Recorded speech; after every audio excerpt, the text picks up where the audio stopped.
Okay, we're going to start on Nun Aleph.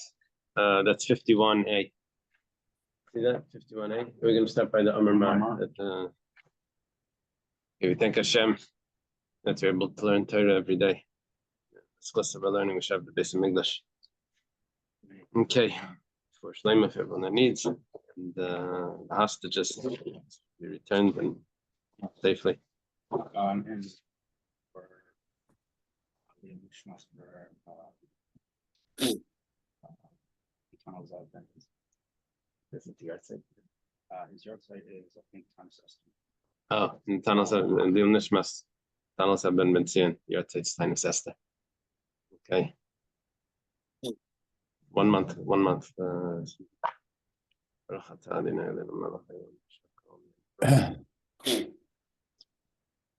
Okay. So Amar Mar is we're going back to quote a brisa to re-examine a brisa that we went through before. Okay, so it starts like this. We're talking about a bas kayin. The pasuk says a bas kayin ki seichel lisnes, when she profanes. So the brisa was reading the pasuk, and it stops in the middle. It says a bas kayin ki seichel, when she profanes. What does she do wrong? The conclusion is that she's going to get the punishment of sreifa, which means being burnt. Maybe even if she violates Shabbos, she has a different punishment than everyone else. Everyone else, when they violate Shabbos, the punishment is skila, right? Skila, stoning. And bas kayin, maybe because the pasuk says ki seichel, when she profanes, so when she desecrates, so that would be also for violating Shabbos. Gemara says 1 second, chilla Shabbos baskilahi. She violates Shabbos. Not baskilahi. It's a question. Baskilahi. She violates Shabbos. She has a more strict punishment. We're following the opinion here of the sages, not of Rabbi Shimon. More severe than death penalty. Well, I don't know if that's the way we're doing. What we're saying here is that there's 2 possible death penalties. Mm-hmm. It's either skila or sreifa. And the opinion of the sages is that skila is stricter than sreifa. So we would assume that if it's a bas kayin, we're going to be extra strict. We're going to move up a level in harshness, right? But if violating Shabbos is already skila, so we're moving down according to the rabbis, right? But to say that the punishment would be sreifa. So how could we even think that should be a possible pshat in the pasuk, that I need the pasuk to continue to say liznais to tell me that that's not what it means? Amarava says Hamani Reb Shimoni. This is the opinion of Reb Shimon. That Reb Shimon we learned Reb Shimon before. There's a machlekes in the four punishments. Which one is the most severe? So the sages said that skila was the most severe, and Reb Shimon held that sages says that skila is the most severe, stoning, and Reb Shimon held that sreifa is the most severe. So now we're saying that if we would follow Reb Shimon, then this havamina would make sense. And this because we're saying that sreifa is more severe than skila, and that's why, because she's a daughter of a kayin, so she gets sreifa, which is more strict than a regular violation of Shabbos. So Salkadait Chamin, I could have thought Hayal Vachmar Rachmana Bekani. The Rabbi Mitzvah Yisrael Tidim Misreifa. I could have thought like this. The Kayanim have a lot of extra laws. I could have thought that because they have all these extra laws, that the standard by Kayanim is much higher. And if a Kayan violates, or a Bas Kayan violates Shabbos, then we should hold her to a higher standard. The higher standard would be Sreifa.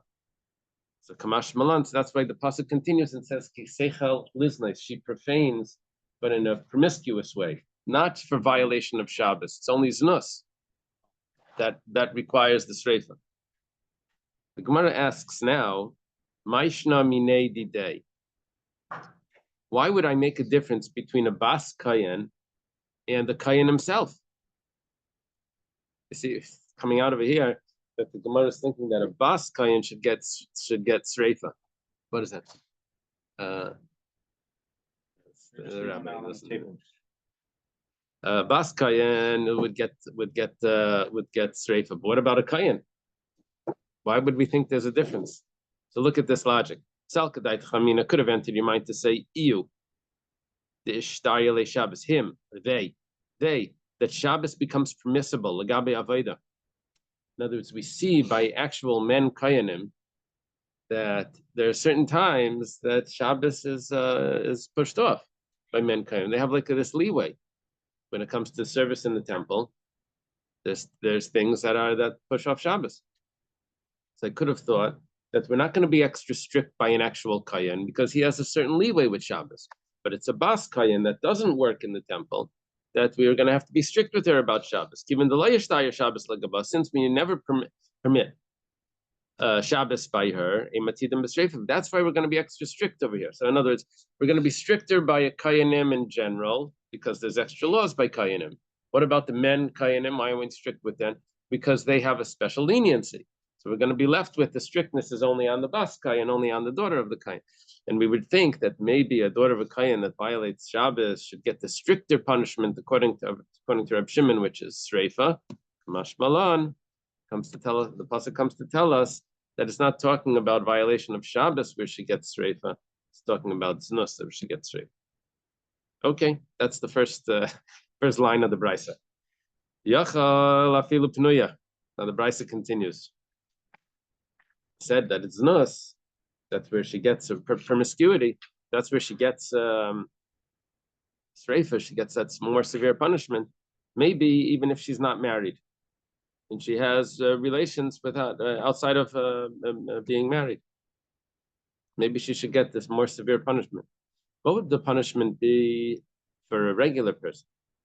I guess it would just be malchus, or maybe nothing. It would have to be. There's no issue of if let's say she was. If I'm not mistaken, there's a machlekes rishonim about that between the Rambam and the Rosh. Something if a man and woman just live together without marriage, I think that's a machlekes rishonim. So it couldn't. It's a machlekes between office and nothing. Could just be. I think the Rambam's Matan Torah, a person would find a woman and just take her, and that would be fine. And I think after Matan Torah, that became prohibited. Because before, someone would say that we would consider marriage. You also have, it's only if you intend for marriage.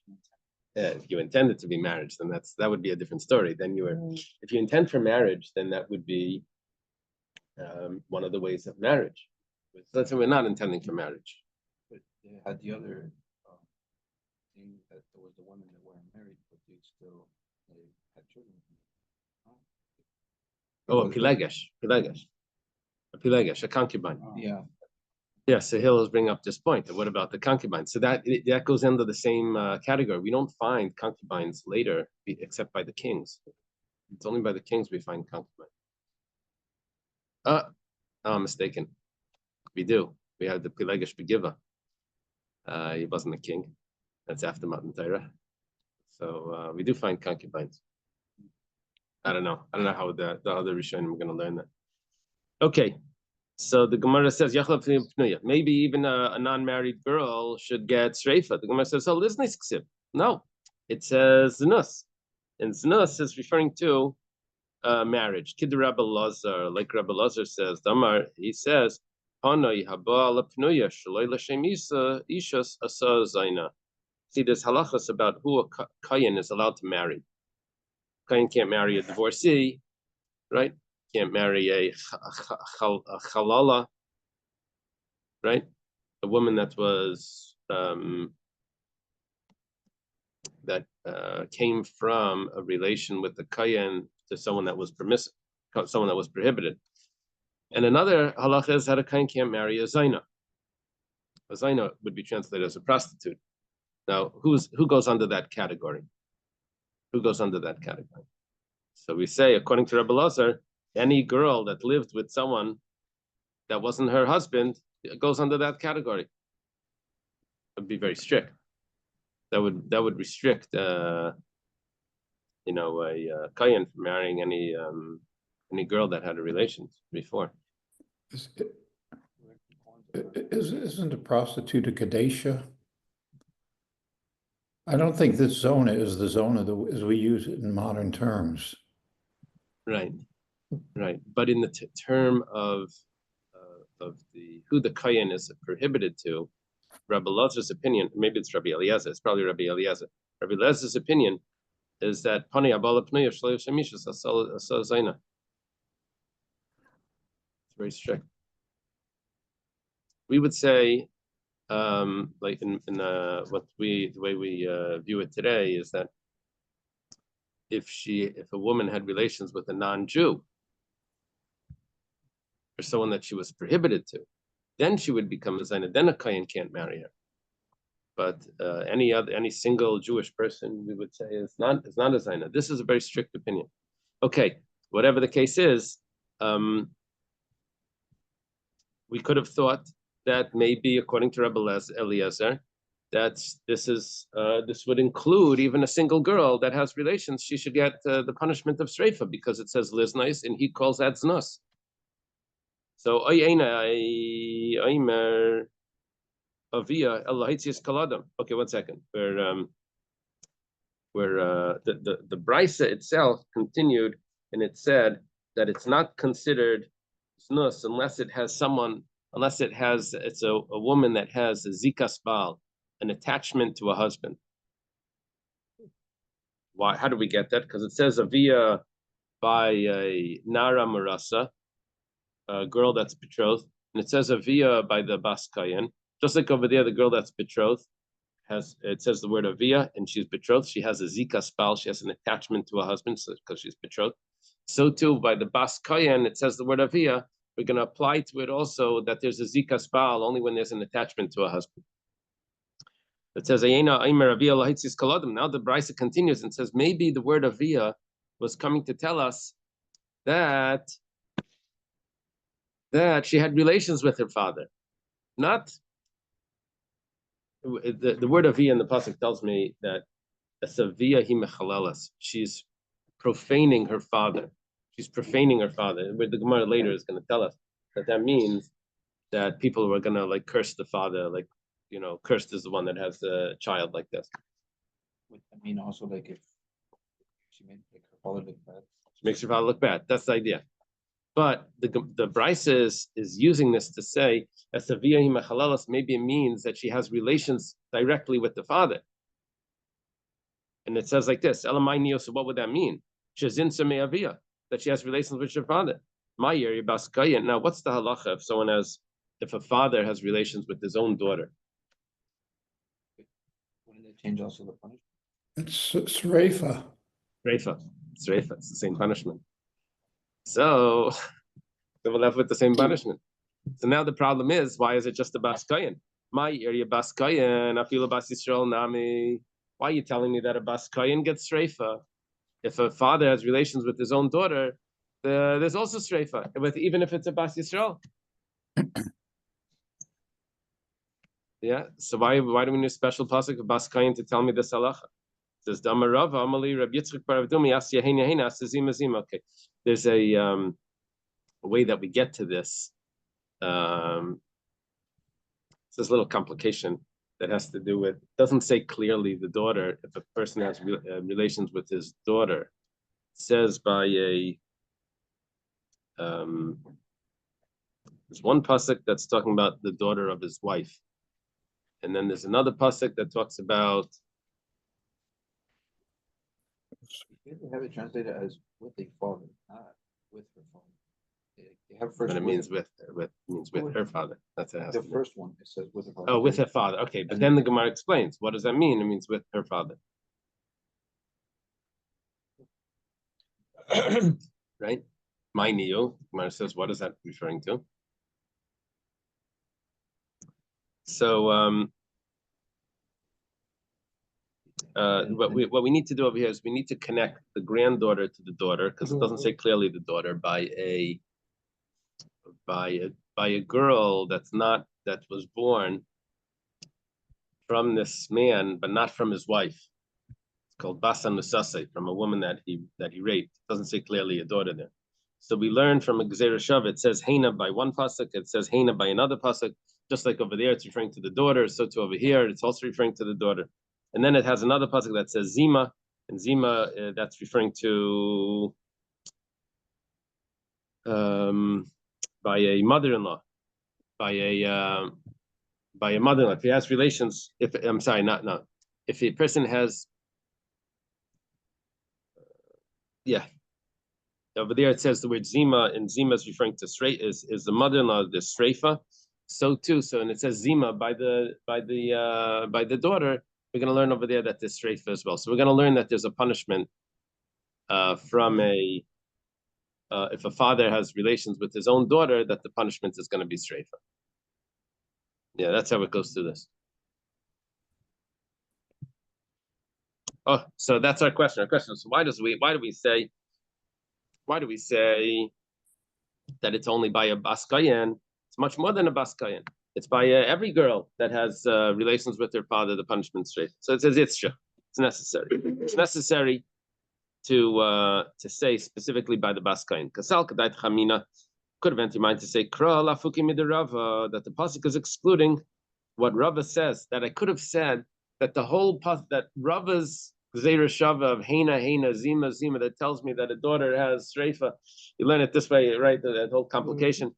I could have thought that the pasuk now is telling me that that's only going to be by a baskayan and not by a regular girl. I would say that whole complication, that whole Gzeira Shava, that whole limud is just by a daughter of a kayan. Mashmalan comes to teach us that the pasuk continues, Asavia hi mechalalas, that's coming to teach us that the father is not the one that's having the relations. It's just profaning the father. But not that he's having relations with the father. He's profaning his father's name. She's profaning father's name. Okay. No, I'm sorry. No, I was working in the kitchen this morning. Okay. Baskayan, when it says the daughter of a kayan, I would have thought only a girl that's married to a kayan. It says the daughter of a kayan. Could have thought maybe she's also married to a kayan. This is the Levi Yisrael. How do we know that it applies also?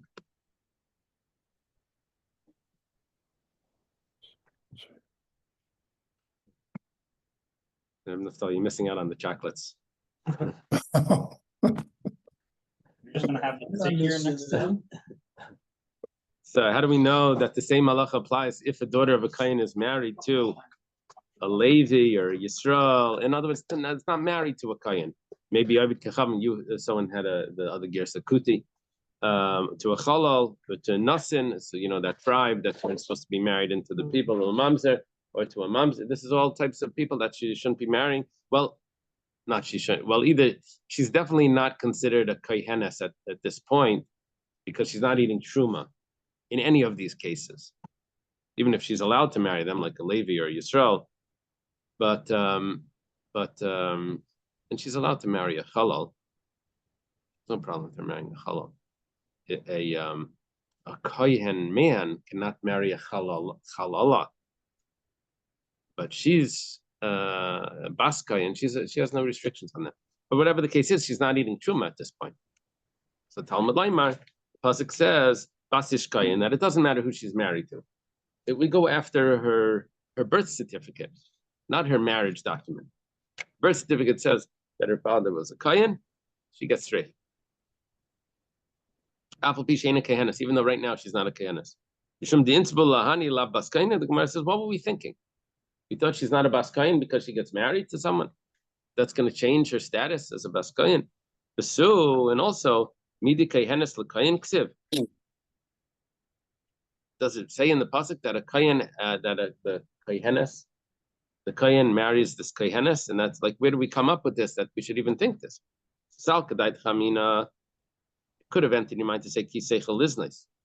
I could have thought that she profanes right now with promiscuity.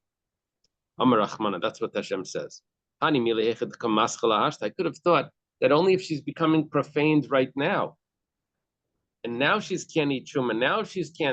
Now she's not behaving like a bas kayan, like a kayanis. But these women, but this woman that married one of these men, even the kamaschal of a kama she was already profaned from before. She already doesn't eat truma.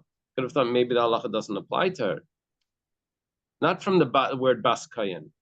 The word bas kayan, she's a bas kayan no matter what she does. She's always a bas kayan. Her birth certificate doesn't change. But kiseicha liznais would change. It's only when she becomes profane now. But because she was profaned already before, I wonder if it's saying kiseichel as if like haschala. I don't know. I don't know if that's the if she's beginning, but I don't know if that's what it means. I think kiseichel means she's becoming profane. Okay. Here they have like In bold the first time. Yeah, I'm explaining it also like that. I'm asking if they're translating the word. 2 lines. Oh yeah. Yes. Gomer Mar. Because the master taught. You learned this also? No, we just know.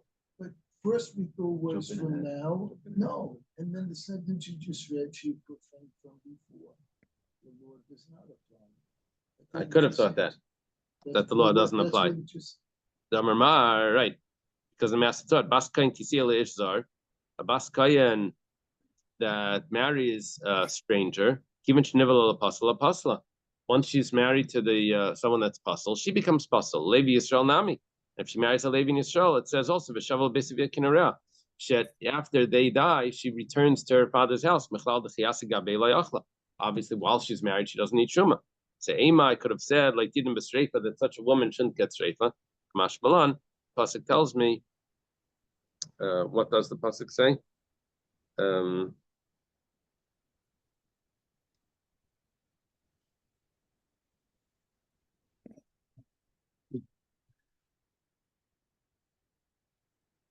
Obas Ishkayan. Obas Ishkayan. That even if she's not a Kohenes. Okay. in that case, if she married in Israel and she became a widow, she could then marry a Kohen after. Yeah. But that's not the idea. The idea is that after they die, she goes back to her father's house. If she doesn't have children, she can eat truma. Yeah. But while she's married to them, she can't eat truma. But she still has like that in the genetics. She's a Kayan, she can go back. But if she has a child, then the child stops her from eating. And also like a divorcee would stop. She divorces her. No, if she's divorced, She goes back to her. she goes back to her father's house. I think so. But this is the Gemara answering. No, she can go back. I might think therefore she doesn't get Sreifa because she's allowed to go back. No, baby, she's burned. Isn't that the answer now? No, I could have thought that who she marries makes a difference. Mashmalan, that who she marries doesn't matter. It's all the birth certificate. Right? And then she can go back and eat. Not that, no. No. The going back in the eating had to do with the idea that the Gemara was bringing that while she's married, she can't eat. See? She's not really a kohenes while she's married. So maybe we shouldn't consider her kiseichel liznais, that she's being profane. She was profaned already before. Kamash malan, basish kohen, that we're only looking at the birth certificate. And she does get straight. Okay. The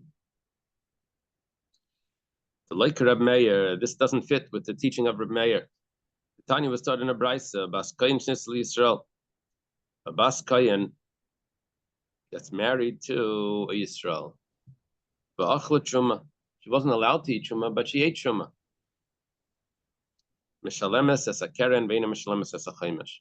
She has to pay for the truma because she took something that belongs to the Kayanim and she ate it, but she doesn't have to pay the penalty of the extra fifth because she really has potential to eat truma as well.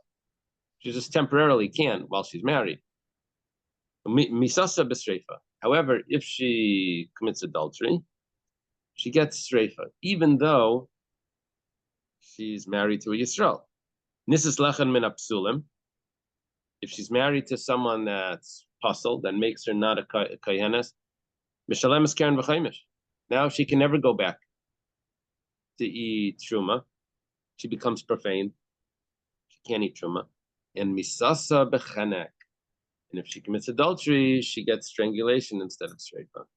Which means that according to Reb Meir, puzzle will take her out from being a kohen. She won't be considered the bastis kohen anymore. That's the Reb Meir. Both of them pay karen and chaimish. Misasim b'streifa. Both of them are going to have the streifa punishment, which that was the opinion that we were quoting in the Brisa. So it turns out that we've introduced an opinion that argues on the Brisa. That's the opinion of Reb Meir that says that if she would be married to a puzzle, she would not get streifa. Interesting. Rabbi Eliezer says, "Asavia b'streifa v'eschamea b'skilo." Okay, we had these cryptic words. It says that her father gets burnt, and her father-in-law gets skila, gets stoned. Gemara is going to try to analyze who is this opinion? What is this going on over here?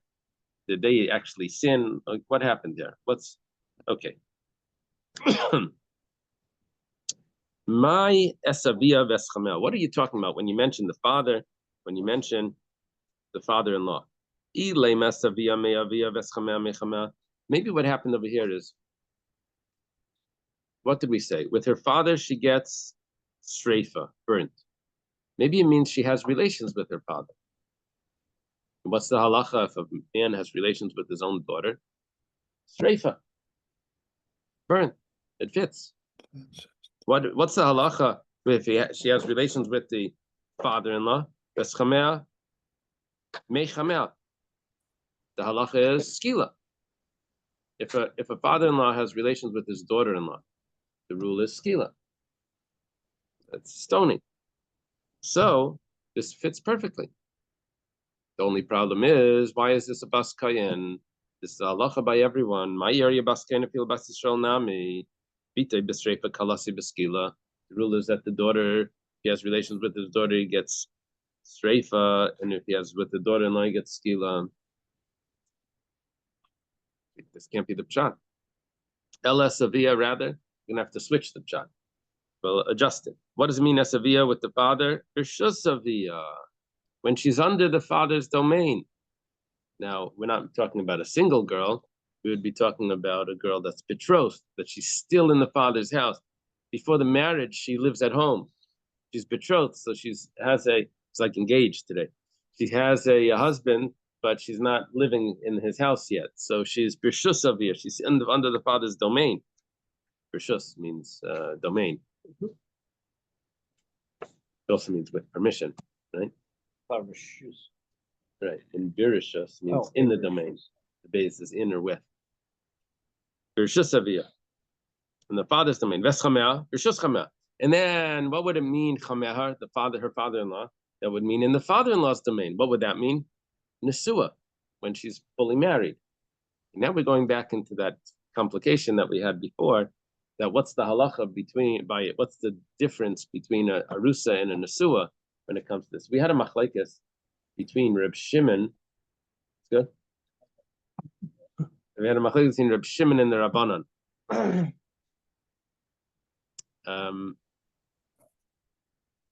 Reb Shimon and the Rabbanan. Reb Shimon said that when it comes to a bas kayin, both an arusa and a nesua both get streifa. The Rabbanan said that only the nesua gets streifa, not the arusa. Arusa gets skila. Remember that chart that we made? Mm-hmm. Anyway, Reb Shimon says both get streifa, and the Rabbanan said just the arusa. Okay, now we're going to throw in some more opinions here. But meanwhile, Ikar Rabbanan, if we follow the Rabbanan Amri Nesua Yaitzis L'Sreifa V'Lay Arusa, it works exactly the opposite. We said Aviha is B'Sreifa, that would mean an Arusa gets Sreifa, and an Nesua gets Skila. And here, the Rabbanan say exactly the opposite. It cannot be the Rabbanan. It's exactly the opposite. According to Rabbi Eliezer, the Nesua is getting Skila, and the Arusa is getting streifa. And according to Rabbanan, the Arusa is streifa, and the Nesua is skila. It's exactly the opposite. Ikar Reb Shimon. If maybe we'll follow Reb Shimon. It says both of them get streifa. And over here you told me that the Nesua gets skila. Ikar Reb Yishmael. Okay, we have a new opinion. Maybe this is going to work. He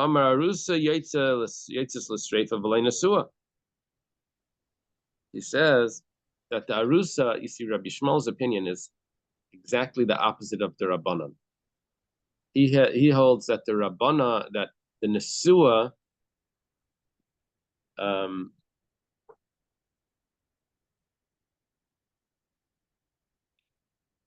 gets chenek,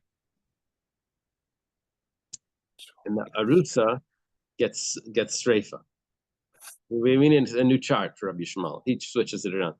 He says that the Arusa, which this was what we understood, even I think when you just without learning all of this sugya, we understood that a baskayan that commits adultery, we're talking about a betrothed girl, would get streifa. That's Rabbi Shmuel's opinion.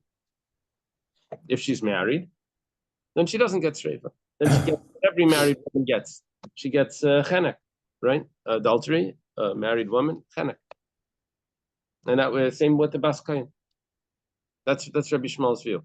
Okay, so now, according to Rabbi Shmuel, I have half of the brisa explained, but which is that B'shusavia is streifa. Arusa gets streifa. Very good. What about Nesua? Because Chamea means her father-in-law means that she's married. She's in her father-in-law's domain. So then I would say that the brisa says, Rabbi Lezer says that you get skila.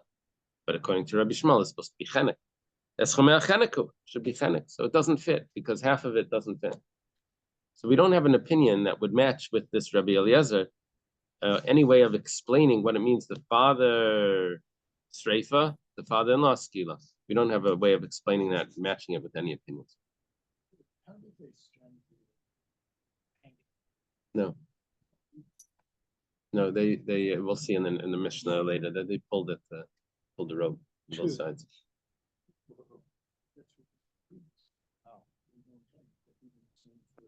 Yeah. Just to show the people it's, Right. Oh, it's keeping corpse the whole time. That's a violation. That's prohibition. No, but we don't kill by hanging. But we do hang after someone's been killed. We hang them up for a moment. right before Shkia, yeah. But the kids play hangman. Just gonna say. So what was I guess what was the reason that we don't think to kill? It's just not one of the punishments. Question. Yeah. I was under the impression or view that skila, sreifa, and sayev, there are definitions about when those are used, whereas chenek is the residual if one of the first three is not applicable. I think that makes sense. And Because so it seems like a different way to approach this analysis would be to ask, does it fit in one of those three? And if it's not, then we know where it goes. right. The way you're explaining it is that whenever the Torah says meisumas or any death and it doesn't describe it, it's always chenek. Right. That's what's the residual. Yeah. Okay, so now we're going to have a possible explanation being sent from Eretz Yisrael. Shalach Ravin Mishmei Rabbi Yossi Bar Chanina. Ravin sent in the name of Rabbi Yossi Bar Chanina, who's a student of Rabbi Yechanan. Yeah, and Ravin was a traveler. Sometimes he brought it, sometimes he sent it, but he sent an explanation for this Rabbi Lezer. Kachi Yatzar Shal Mishnah. This would be. Where was Rabbi Eliezer? Well, no, you're asking where was Rabbi Eliezer in the Brisa? He's a Tana, but we're explaining the opinion of Rabbi Eliezer in the Brisa, and we're explaining it according to Ravin, who's sending a message from Rabbi Yossi Bar Chanina, who's a student of Rabbi Yechanan. Which is in Eretz Yisrael. Yeah, in Eretz Yisrael. To Babel? Sending it to So Babel. that's what I'm saying. Where's he sending it? It's sending it to Babel, yeah. Just stomach like. Kachi Yatzar Shal Mishnah. What probably happened, he was a traveler. He heard them struggling with this Mishnah. He gets back. He says, let me tell you what I asked Rabbi Yossi Bar Chanina. This is what he said. No. Lo'ilam kirabanan. We're actually going to follow the view of the Rabbanan. V'achikam, and this is what he means. A little complex over here. Kol shulamata mimisa savia. Anything that would be less than the relations with the father. What would be less than the relations with the father? Well, what is the punishment with relation with the father? A father and daughter have relations? Sreifa. What would be less than that? Ma'iniyu, what's less than that? Nesua Bas Yisrael. A married Bas Yisrael that has relations is chenek. So skila, sreifa, hereg, and chenek. So chenek is less than sreifa. The ilu nesua Bas Yisrael b'chenek. Because if she would be a Bas Yisrael, then she would get chenek. Hacha misa savia b'sreifa. So over here, she gets anything that would have been less than relations with the father, which means chenek. And who gets chenek? A married woman that has relations, a Bas Yisrael. Since here it's a Bas Kayan, she gets the same punishment as with her father, which is straight. That's what Rabbi Eliezer means. Okay, 1 second. He only explained half. Anything that's above, that's stricter than relations with her father. What would that be? Arusa Bas Yisrael. That would be a betrothed girl. What does she get? Skila. But hacha, because over here it's a Bas Kayan, the misas chamea, she gets the punishment that a daughter-in-law would get with the father-in-law, and that would be skila. That's skila, right? A relation with the daughter-in-law, father-in-law, and daughter-in-law would be skila. So what we just learned now is that the arusa gets sreifa. I'm sorry, the nesua gets sreifa, the arusa gets skila. How did we get to, that's the opinion of the Rabbanan. How did we get to this? We went through this complicated way. If it's less than the if it would have been a Bas Yisrael, then it would have been less than a sreifa, the punishment of a father and daughter relationship. Well, who gets a punishment less than that? That would be a married woman. She gets chenek. Okay, so now because it's a Bas Yisrael, she's going to get the same punishment. Bas Kayan, she's going to get the same punishment as a daughter and father, which would be sreifa. Okay, Bas Kayan gets sreifa by nesua.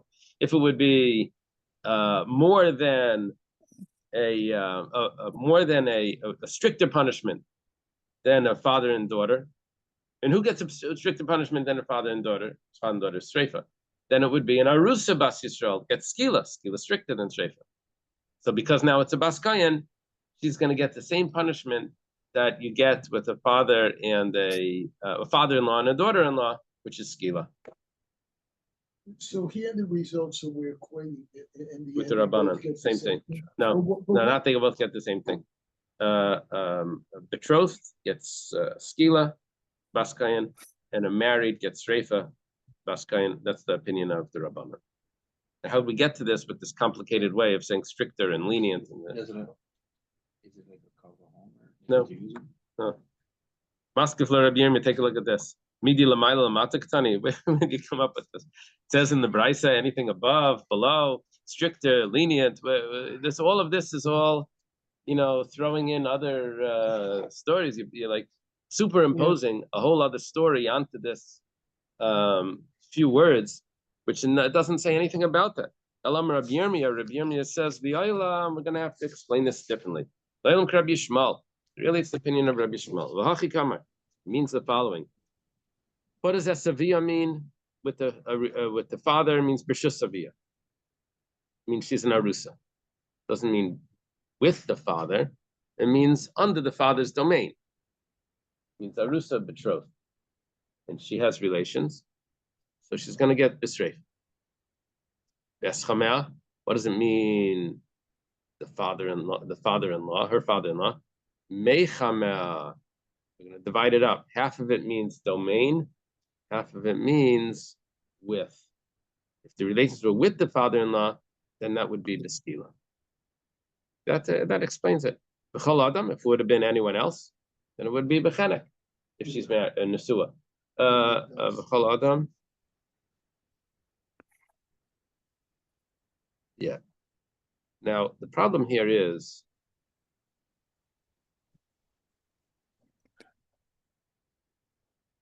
Problem here is that Esavia means a bas kohen. Eschamea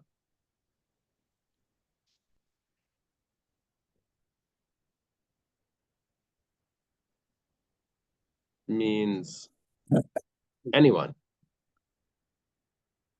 V'chol adam. And if she has relations with anyone else, if she's a nesua, then she would be adultery and it's chenek. Okay. Amar Rava says, 1 second. Maishno, how are you doing this? If you want to say that esavia or eschamea means relations with the father-in-law, then father should also be relations with the father. Or you want to say domain, then say just keep it symmetrical. Don't translate half of it like this and half of it like that. Elam Rava, so Rava says the Olam Reb Shimon. We're going to go like Reb Shimon. Reb Shimon says that both Arusa and Nesua get Shreifa. Kasavar Rabbi Elazar, Nesua Karusa. And Rabbi Eliezer holds that a married woman is the same like an Arusa. Ma Arusa, like a betrothed. Ma Arusa Chad Darga Maskina La Miskil Shreifa. Just like by the Arusa, we take her up one level. Arusa normally gets skila. It's a bas kohen. We bring her up one level according to Reb Shimon to Shreifa. Af Nesua, also by a Nesua, Chad Darga Maskinin La Mechenek L'skila, we bring her up one level. It was Chenek. We bring her up one level to skila. And that, whose opinion is that? Reb Shimon said both the Nesua and the Arusa get skila. Here, this is a new opinion of Rabbi Eliezer that's saying that an Arusa is going to get skila, and an Arusa is going to get sreifa, and a Nesua is going to get skila. This is really the opinion of Rabbi Shmuel. Why couldn't we say this? Rabbi Shmuel. Oh, because Rabbi Shmuel didn't say this. Rabbi Shmuel has held that a Nesua was chenek. This is a new opinion. Here we're ignoring, we're ignoring the other opinion, because if stoning is the worst, like, and stoning is This is following Rav Shimon that says Sreifa is worse. completely ignores the other. Yeah, it's machlekes. If Sreifa is worse, or that was the machlekes in the Mishnah, the last Mishnah. Wait, So then on the other side, how would this play out? What do you mean? They can do a level up. If the standard is stoning, the stoning is worse, they can do another level, no? The opposite. This is Reb Shimon. The stoning is one level down. So because of Baskayan, we go up. But on the other side, if we take this to the other side. What's the other side? Who's the other side? Oh, the sages. Yeah, so this I have no problem with that, because this is an opinion of Rabbi Eliezer. We're asking, what does Rabbi Eliezer mean? This is, Rabbi Eliezer means that he's following the opinion of Reb Shimon that Sreifa is the worst. We're just explaining the opinion of Rabbi Eliezer according to Reb Shimon, and it fits. I don't need the Rabbanan, the sages, to explain Rabbi Eliezer. I don't need to explain Rabbi Eliezer according to the sages. I need to explain him anyway. Question is, so the Rabbanan don't take it a level up? No. This is only in Rabbi Eliezer what he's doing. excuse me. Yeah. Just backing up a second, when we were talking about domain of, what is that? We meant that she didn't enter into her husband's house yet. She wasn't fully okay. married. She was just betrothed. Okay. Maskeflo Reb Chanina. Reb Chanina has a question on Rava. Reb Shimon b'sreifa kamar. How could you say this is following Reb Shimon? Reb Shimon doesn't hold like this. Reb Shimon holds, sreifa is stricter, but Reb Shimon holds both the Nesua and the Arusa get sreifa. According to you, it's not really Reb Shimon. According to you, the Nesua is getting skila. Elam Ravina. So Ravina steps in. Says Loilam Karabanan. Really, we're going to say that it's following the Rabbanan. We're going to go back to the first possibility that we mentioned, that an Arusa gets skila and the Nesua gets Shreifa. Ve'epach. Well, let's flip it. Esavia b'skila v'eschamel b'shreifa. That was easy. Little whiteout. Fixed the whole problem, right? Avia gets skila. That means she's under the father's domain. That's a arusa. Gets skila. That's chamel. The father-in-law. That means she's married. Gets reifa. Baskain. Behind the kamar esavia. Why do we say esavia? Sircha bal menakat. I think what the Gemara is saying is, why did we make that mistake?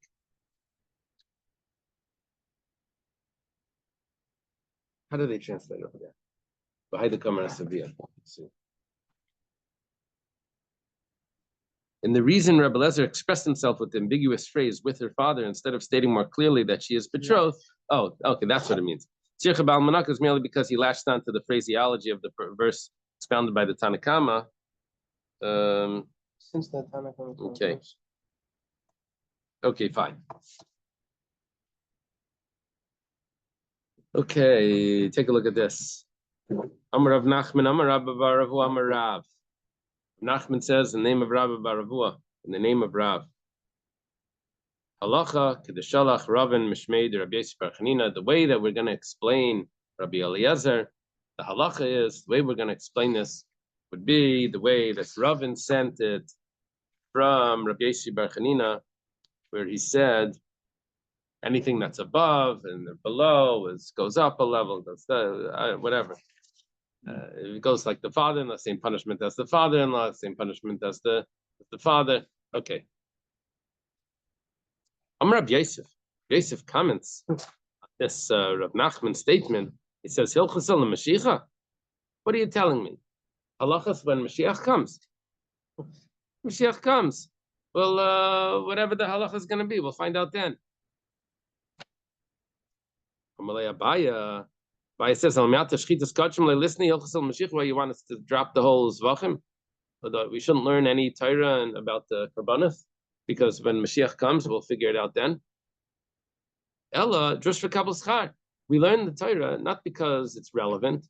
We learn the Torah because it's Hashem's Torah. It's the wisdom of Hashem. Achanami, drush for Kabul Schar. So to over here, we're going to learn Torah because it's drush for Kabul Schar. We study and we receive the reward. We connect to Hashem by studying Torah. Where it says, no, that wasn't Rabbi Yosef's question. Hachi kamar, hilchas salamali. The question was, why do you need to say that this is the halacha? Sugi d'shmaita halacha kamar. Sugi d'shmaita halacha kamar.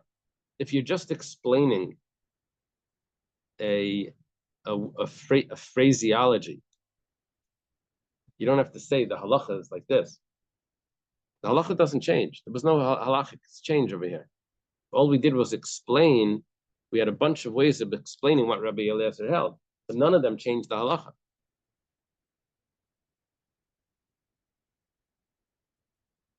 It's like saying a halacha in diktuk.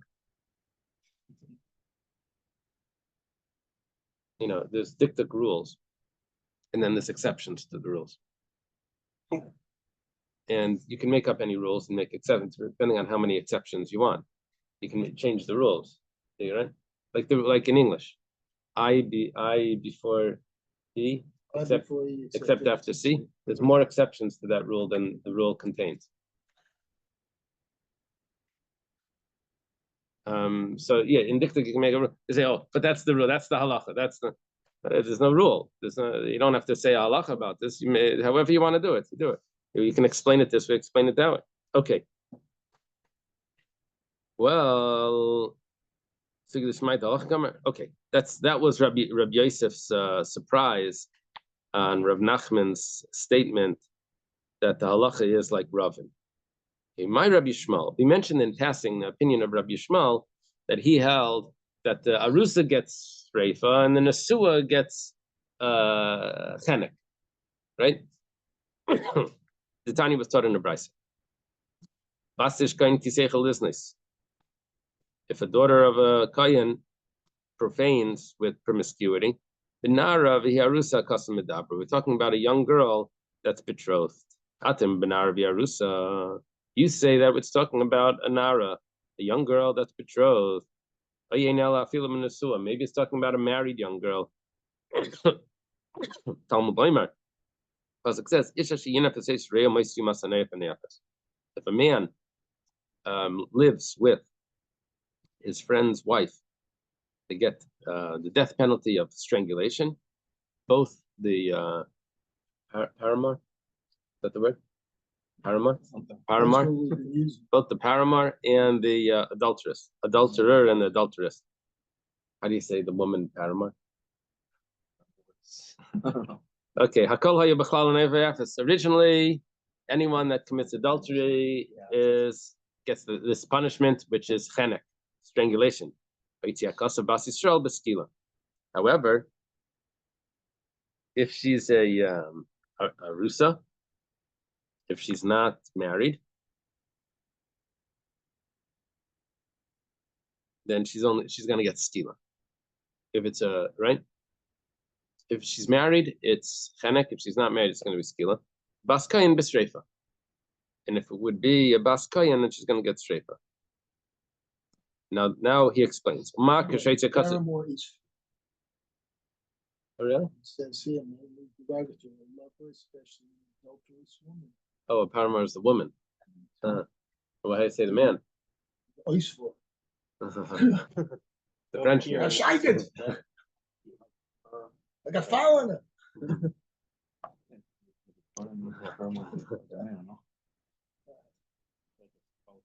So,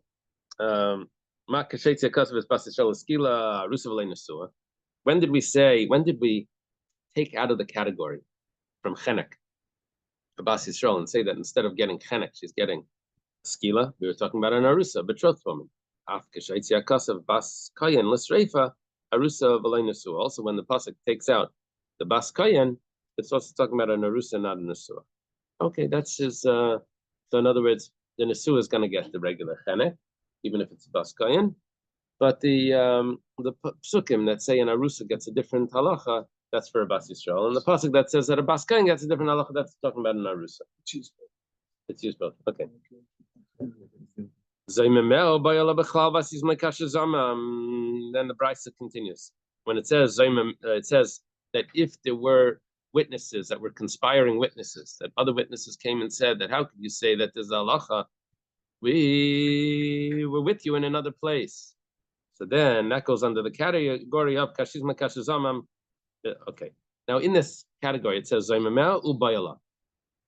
The paramour, the husband, not the husband. The adulterer, paramour, he and the zaymameh go under that category, under the category of vasisam kashazamam. You do to them what they wanted to do.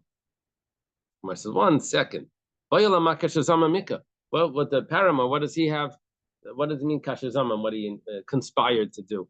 And rather, what we mean is that the same punishment that we give to the adulterer, paramour, that's what we're going to give to the zaymamin. In other words, the zaymamin, those witnesses don't get the punishment of the woman, they get the punishment of the man. Because it says in the pasuk, do to them what they want to do to their brother. Not to their sister. This is Rabbi Yishmael's opinion. Okay. So we brought in Rabbi Yishmael and we explained his opinion. It was different than everything that we said before. That we now know 3 different opinions here. We have the Rabbanan's opinion about the Bas Kayan, we have Reb Shimon's opinion about the Bas Kayan, now we have Rabbi Yishmael's opinion. To summarize, Reb Shimon says both get Shreifa, Arusa and Nesua. The Rabbanan say only the Nesua gets Shreifa, and Rabbi Yishmael says only the Arusa gets Shreifa.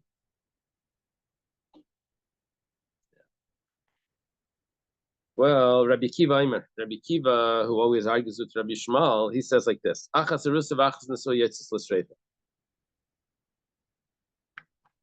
Following Rabbi Shimon. Yachal afilu pnuya. Could have thought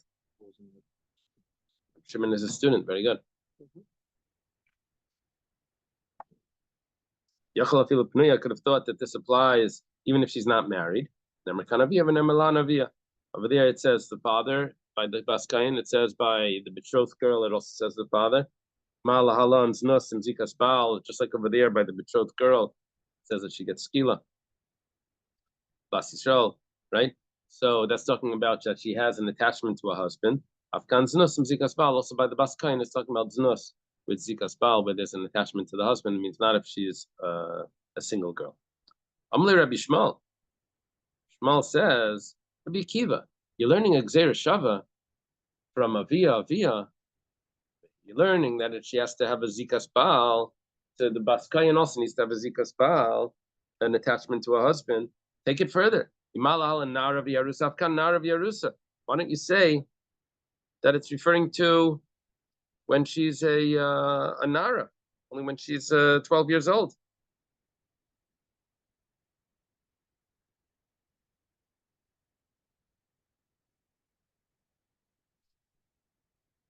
What is he saying? Arusa. Only Arusa. That's what he's saying. 12 years old and an Arusa. And only when she's betrothed, not when she's married. Because that halacha of their skila was only when she's betrothed, not when she's married. Rabbi Shmuel has a claim to Rabbi Akiva. If you're learning the Gzeir Shava, so take the Gzeir Shava, take it fully. The verbal analogy, you should compare them perfectly. Amalei Rabbi Akiva says, Yishmal Achi, Yishmal my brother. Basu basani dairish. It says in the pasuk, Ubas ishkayin. And it says Ubas. It has an extra vav.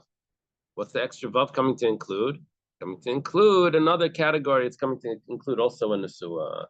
And it says and. It means also. Amalei, Rabbi Shmuel says back, because you have this little play on words, Rabbi Shmuel doesn't hold of darshaning the way Rabbi Akiva does. Rabbi Shmuel says that the Dibur Torah Klashim and Adam, Torah speaks in the language of man. So that's what's typical language. You can't learn from the typical language, right? Only if it's mom or something extra. We have Rabbi Shmuel. Darshan all the S. Yeah, Rabbi Akiva was no Shimon Amsuni about Rabbi Akiva. Rabbi Akiva was Darish Tali on the crowns from each crown. Rabbi Shmuel took it differently. Shmuel said that no, you can have an entire portion of the Torah that's repeated just because of one halacha that wasn't mentioned before. We repeat everything. So we have a lot of extra words just because we wanted to put it in context. How could you ignore part of the Torah? He has a different view on it. A different view on the way the Torah is speaking to us. Speaking to us in the language that we would talk. Like how down does the Torah come? That's the. Yeah, I told you, and I'm going to tell you again. You know, it's like, There's layers. Right. look, Okay. even Hashem had to do there with two 10 commandments. Not even first time 10. Why should you? How do you get the 10? Okay. So he says, comment is, you're going to kill another woman with sreifa because you wanted to make a limud from an extra vav. 1 second. If you think that the words of Avia is going to include also, if you're going to include also into that pasuk, is going to include a nesua, then let it also include the penuya, which means you're not keeping the Gezer Shava. And if you want to take the Gezer Shava, then Haitzias and Nesua, then you can't have the married woman. Take it one way or the other way. You can't have both. Rabbi Akiva, how does Rabbi Akiva respond to that? He says, no. Rabbi Akiva says that I have two different limudim here. I have one that's an inclusion, I have one that's an exclusion. The Gezer Shav is excluding a girl that's not married, and the extra Vav is including the married woman. Rabbi Yishmael Savar, Rabbi Yishmael holds, Basu Bas, what he was saying is that if you're going to use the Basu Bas, then obviously you're not using the Gezer Shav. Rabbi Yishmael, Basu Bas, my Darish Bey. What does Rabbi Yishmael do with the Basu Bas? I would have thought he doesn't do anything with it. He doesn't darshan Vavs. The Shmuel Baravin. He needs it for what the father of Shmuel Baravin taught.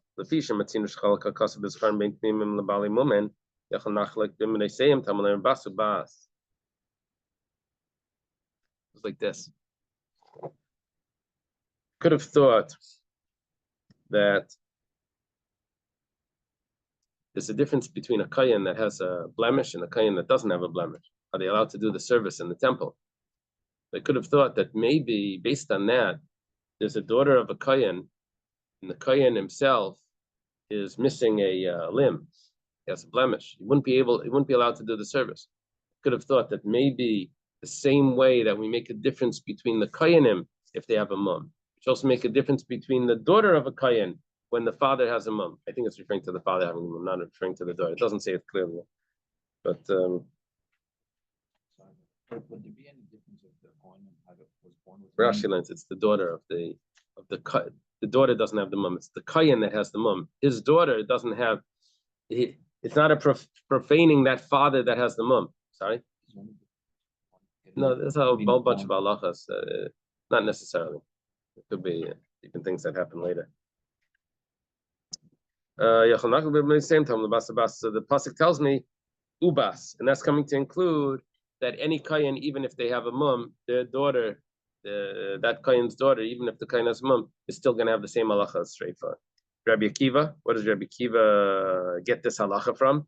He learns it from that even someone with a mum still has kedusha.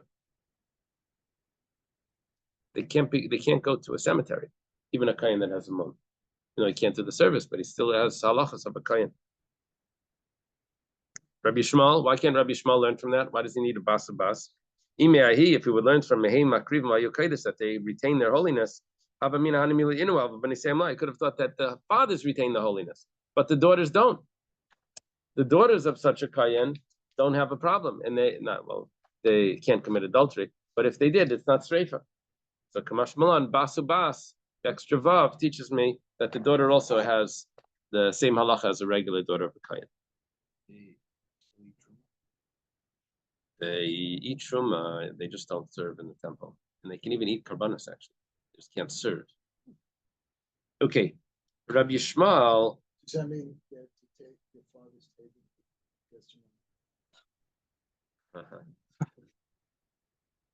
Did very well.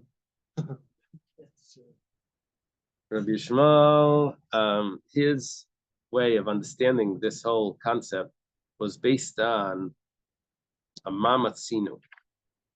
Just like we find that when the Torah removes from the category of chenek, the arusa, Bas Yisrael, that she gets skila instead of chenek, so too when it takes out from the category of Bas Kohen, she's going to get streifa. It's going to be talking about someone that has an attachment to a husband.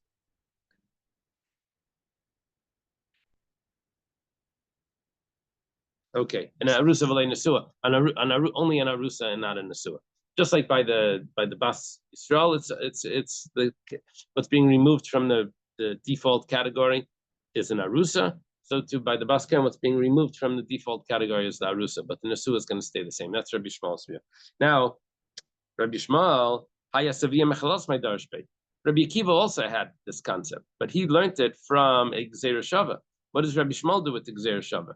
It says over here, it says over there, just like over there, it's referring to someone that has an attachment to a husband. So to over here, someone that has attachment, what does Rabbi Shmuel do with that? Look at the Tanya, he would need it for something else. It says, hey, Rabbi Meir, Rabbi Meir says, what does it mean that when we say that the father is profane? If we would treat him with holiness, now you treat him with mundane. Covered if you gave him honor, now we treat him with shame. We say, what was to the person that gave birth to this girl? What was to the person that raised her? Well, it's to the one that came out from his loins. Amar Ravashi. Ravashi says, "Come on, Karina and Rishia Barashia." Where did we get the expression, "wicked son of wicked"? Afilu Rishia Bas Tzadikai. Even if the person his father is holy. It says, "Come on, Kaitana." We're going according to this opinion. We're sort of like saying there must be something originally back in the original that must have been messed up for this to happen. That's the way we're viewing it here, according to this opinion. Okay. Zu mitzvahs and niskalim. This is the mitzvah of niskalim. This is the mitzvah of Mishnah finished off of those that were stoned. My Tana Diktani is a mitzvah niskalim. Why did we teach that we just said out of the blue? This is the mitzvah of those that are stoned. It says Mishum Ditana Nigmar Adin Mitzvah Sakle Biskila Gveshte Kaimes. You told me all the halachas about it. That after the verdict is out, then you take him up to the second story to do the stoning. Why did the Kabbalah mitzvah on the Shrafim Taninam Zum mitzvah on the Skalim? Because it's about to open and say Zum mitzvah of those that are getting burnt. The following Mishnah. So we concluded the previous Mishnah with saying this is the halacha of someone that is getting stoned.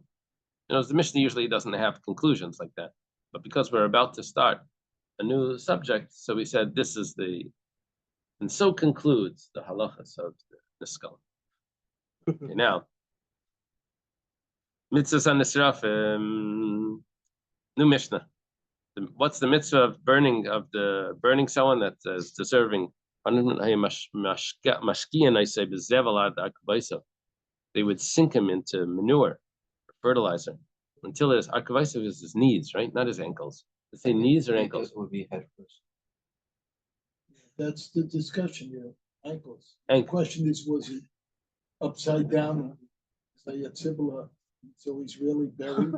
Or is it just his own time to say? Well, maybe I heard that in No. a joke somewhere. Yeah, it was a joke. It wasn't really.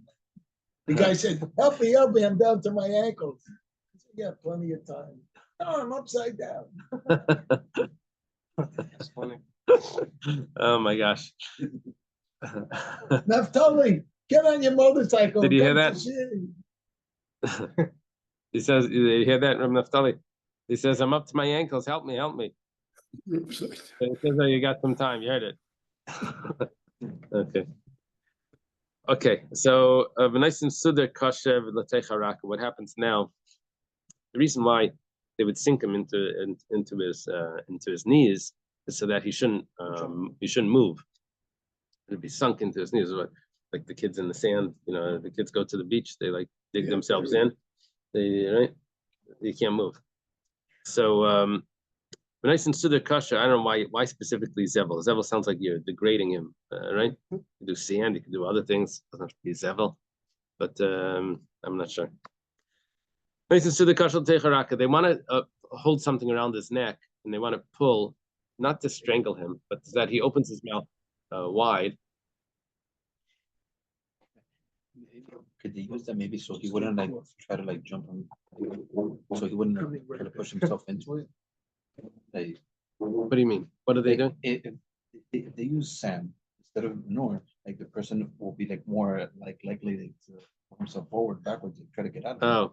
Oh, I don't. Maybe I don't know. I don't know. So they're trying to get him to when a person's choked, he opens his mouth wide. So they're gonna pull, but they don't want to ruin his skin, because you don't do anything extra, any extra punishments here. So they put a soft cloth around a stronger cloth, so that's sort of like a padding. Then they're going to pull on his neck, which is going to force him to open his mouth wide. So one pulls this way, one pulls that way. Until he opens his mouth. Then they're going to light a wick.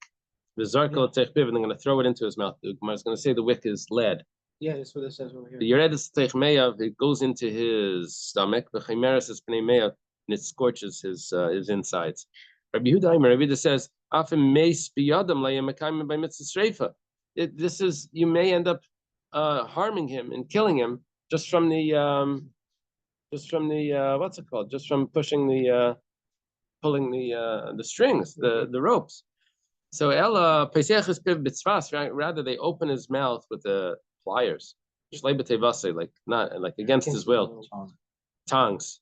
Madlakas Apsil, this is probably what they do, what the dentist puts in your mouth when he's doing an extraction or something. They put something in there you can't close. Malakas Psila.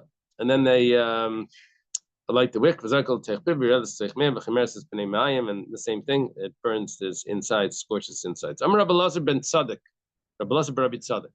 Rabbi Elazar ben Tzadok, he's the son of Rabbi Tzadok, the one that fasted for 40 years, right?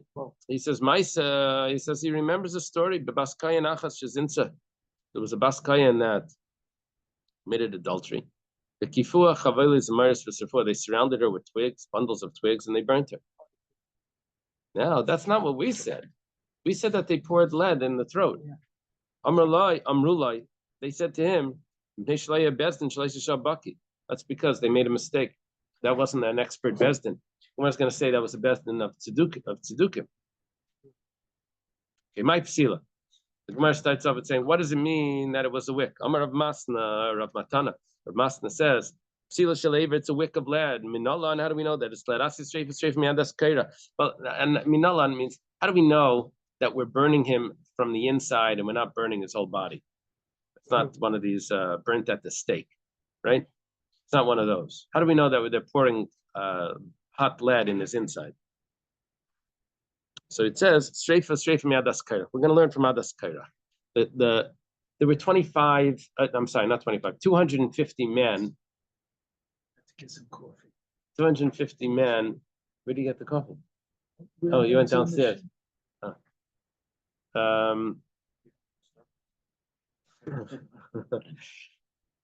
There were 250 men that brought Ketzaires, and then they died. They were burnt, right? Who fell into the but there were several punishments over there, right? Some, like it was instantly. Some got swallowed up, some got burnt. So I guess the 250 men got burnt, right? That brought the Ketzaires. Yeah, I think most of them were burnt and then swallowed, but then the sons, they were just swallowed and not burnt.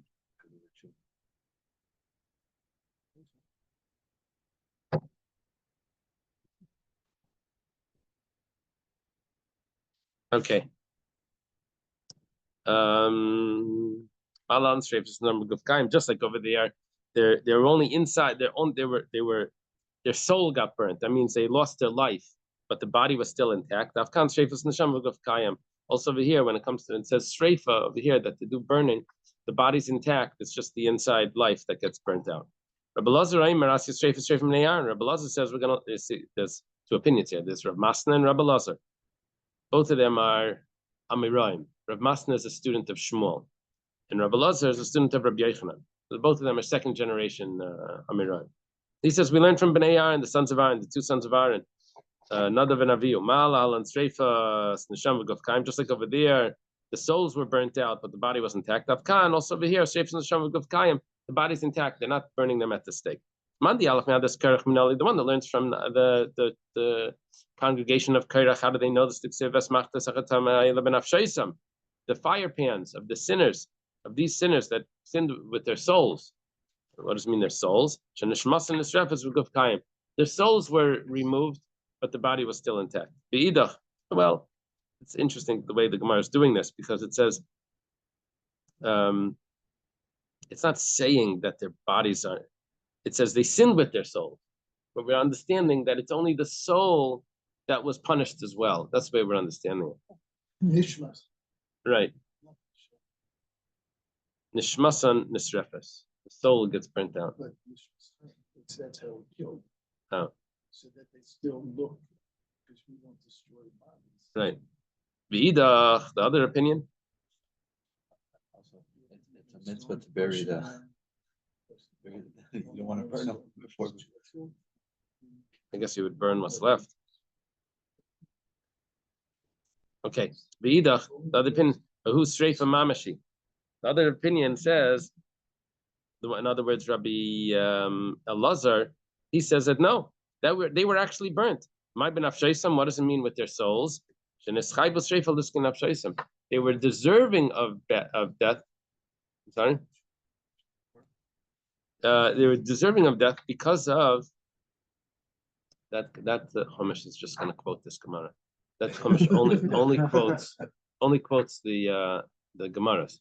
You want to take up in the corner over there, there's a Chumash with Rashi. Rashi will quote the Medrash and other. Well, actually, that will quote the Medrash also, but this Rashi is the way we learned it. Kiddush Lakish. Okay.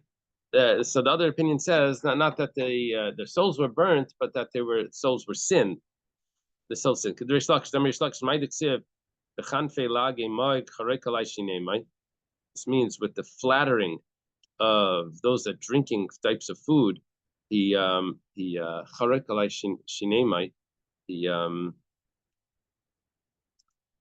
sharpens his teeth. Because of what Kairach did while they were partying together, Kairach, he convinced everyone to go against Moshe and Aaron. So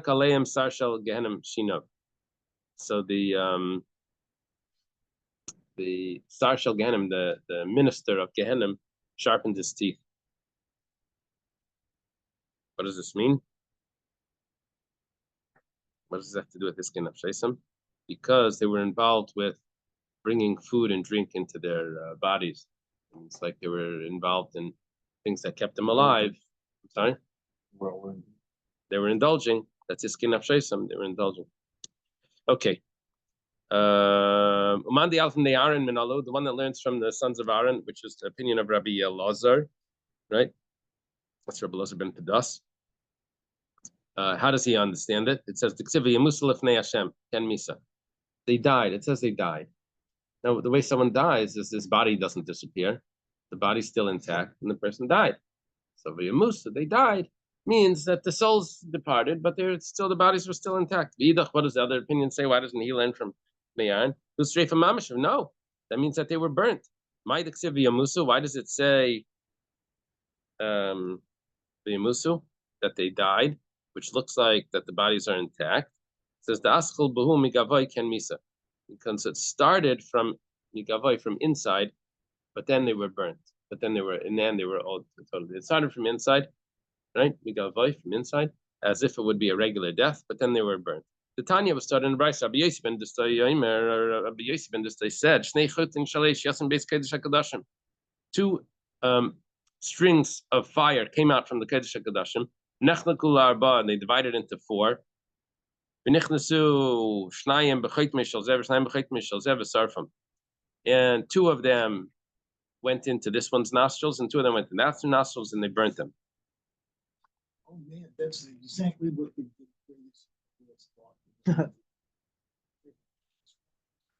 Oh, really? Is that correct, Reb Naftali? From Raiders of the Lost Ark? Dr. Stein is asking, he's commenting that this is how the movie was correct. Sorry, I don't recall. For some reason, I remember seeing like that.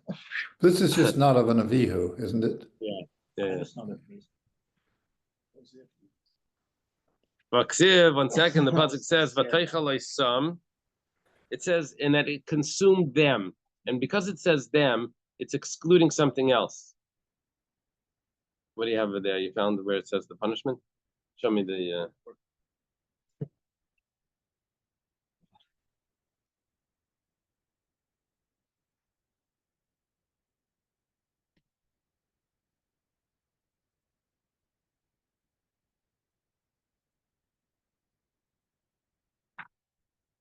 Okay. It says that a fire came out from Hashem and consumed the 250 men who were offering incense. The fire, okay.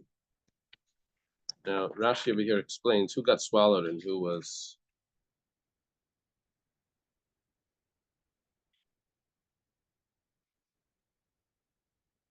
It says... the earth opened its mouth and swallowed them and their households and all the people who were with Korach and all his possessions. They and all that was theirs descended alive to the pit. That's a totally different punishment.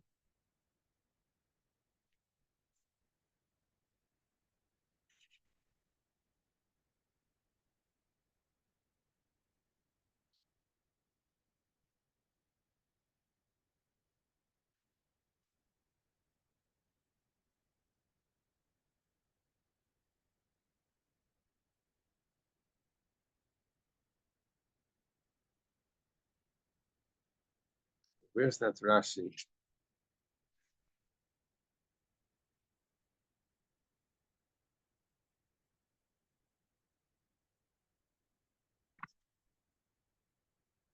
I don't know. Whatever the case is, the 250 people.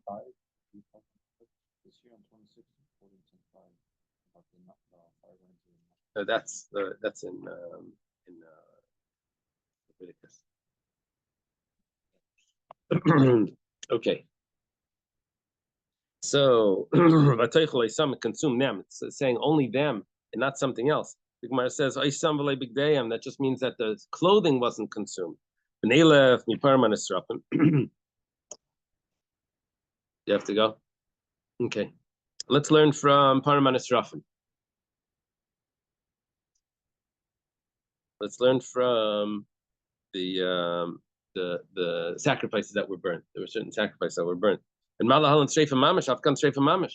Over there, they were burnt entirely. So too over here, we should say they're burnt entirely. Not that something it was burnt from the inside. They're entirely burnt. This is Mistabra Miadam have a Leila Melach. We should probably learn from a person rather than from an animal. Shekain Adam, Chaite, Neshama, Pigel. Because there's more comparisons when we're learning from another person that died than to learn from the other one, than to learn from the animals. What are the comparisons? Well, first of all, it's a person. Second of all, it's a sinner, right? There's a sin here. That's what the girl sin. These people sin. Some sin. Neshama. The soul left. In the animal, they were already shechted. So the soul was gone beforehand. Here we're talking about the burning is taking the soul out. In Pigel, both of these don't have the concept of Pigel. Pigel is when thoughts of to eat it at the wrong time. That's up by the animal. It says Adarabba. Gemara says on the contrary, we should learn it from the animals that get burnt. Because this is allowing something else. In other words, it's like a mitzvah.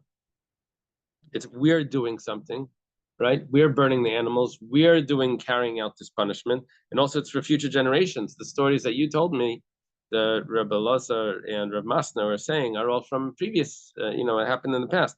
It says Hanach Nafishin. If you add these up, what the comparisons are, there's more comparisons to a human than there are to an animal.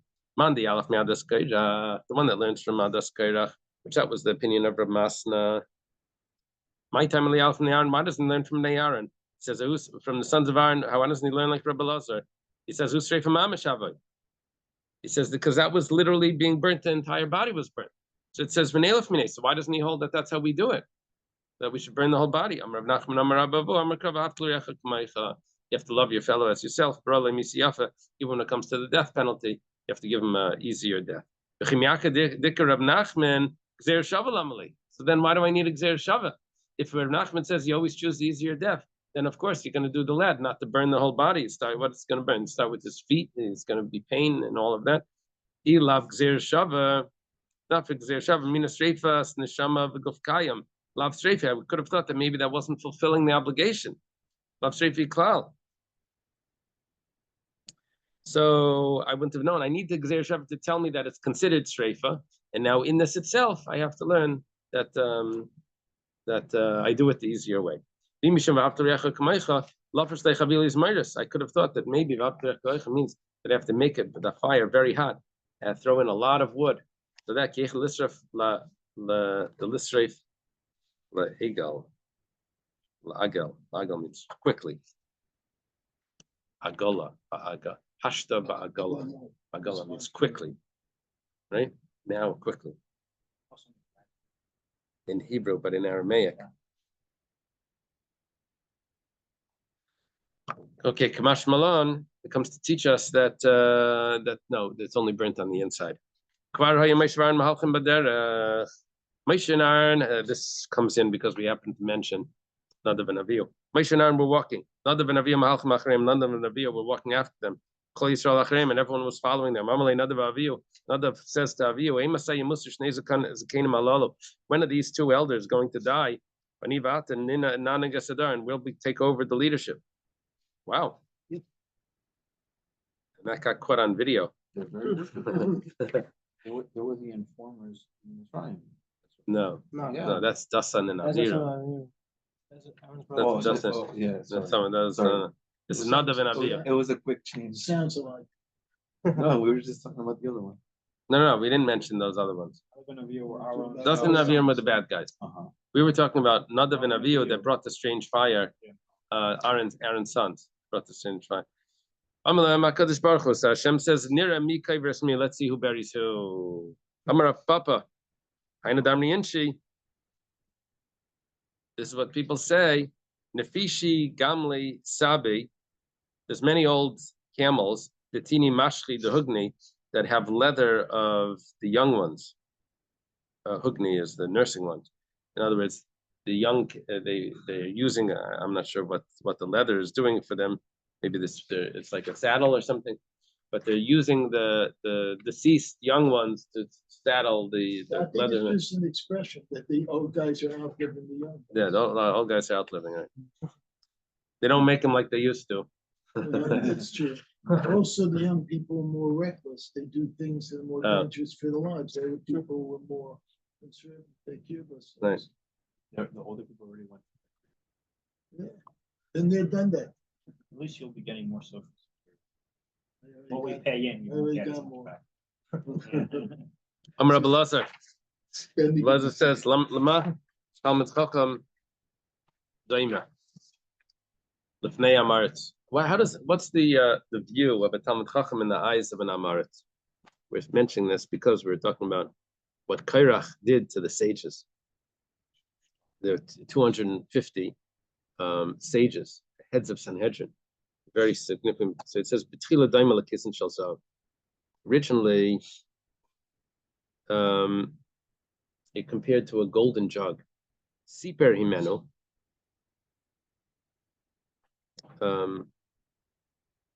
What does siper? How does siper mean? They spoke to him. versus They converse people- after the first conversation. They speak about mundane things. His value goes down to silver. Nanamimeno, once he gives him a gift and the Talmud Chacham starts taking from him, now he's compared to a jug of earthenware. And once it broke, there's nothing to return. So, okay, that was explaining how Kairach had the audacity to convince the sages of things because they started to eat with him and this, and then he was able to like say, "Oh, you guys." He wasn't a fool either. Right. So we learn from this also that the person who's in higher esteem needs to keep himself to a certain Yeah. level, not to be, not to misrepresent himself. Position. Right. Imarta Bastali, Baskayan Shazin Savai. There was this girl, Imarta Bastali. Hey, Tali is a name that we have today, but Imarta, I'm not so. That's would be like, where did you come from? And she's a Baskayan Shazinsa. She was a daughter of a Kayan that she had relations, adulterous relations. Akfa Rav Chama Bartuvia Chavilis Mers Basar. Well, Rav Chama Bartuvia surrounded her with twigs and burnt her. Rav Yosef says, Ta'abetarti, he made a double mistake. Ta'abed Rav Masna. First of all, he made a mistake with Rav Masna, because Rav Masna says that you don't burn from the outside, you get burned from the inside. And second of all, the Ta'abed Tanya also made a mistake in a brisa.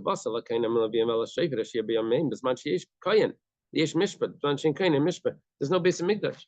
And we don't carry out capital punishment. He just carried out capital punishment. Okay. Amar Rabbi Lazar Bar Tzadok Ma'aseh Baskayin Shazin. There's a story of a Baskayin. Rabbi Lazar Bar Tzadok said that there was a story that they did this in the Bezdin. They actually burnt the person with the outside. They just with the fire burnt at the stake. Amar Rabbi Yosef Bezdin Shal Tzedukim. Rabbi Yosef says that what Rabbi Lazar was referring to was a Bezdin of Tzedukim. Pachi Amalu. This is what he said to them. And this is what they responded. Okay.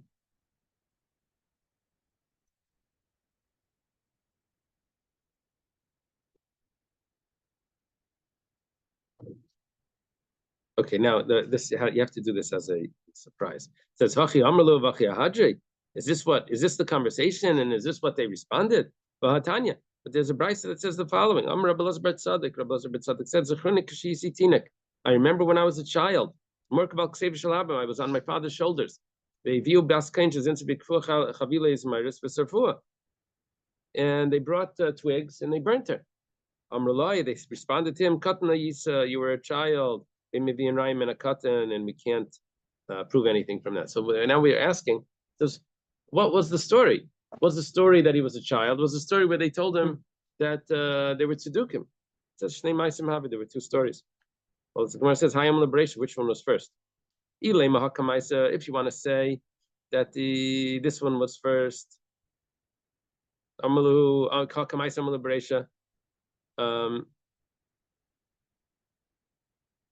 when he was an adult.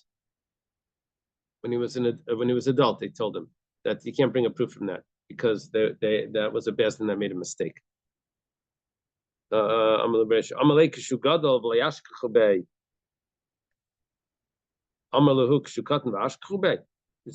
what's going on over here? When the story was when he was an adult, they told him that we're not going to consider what you're saying serious. We're not going to take it serious because that was a bezdin that made a mistake.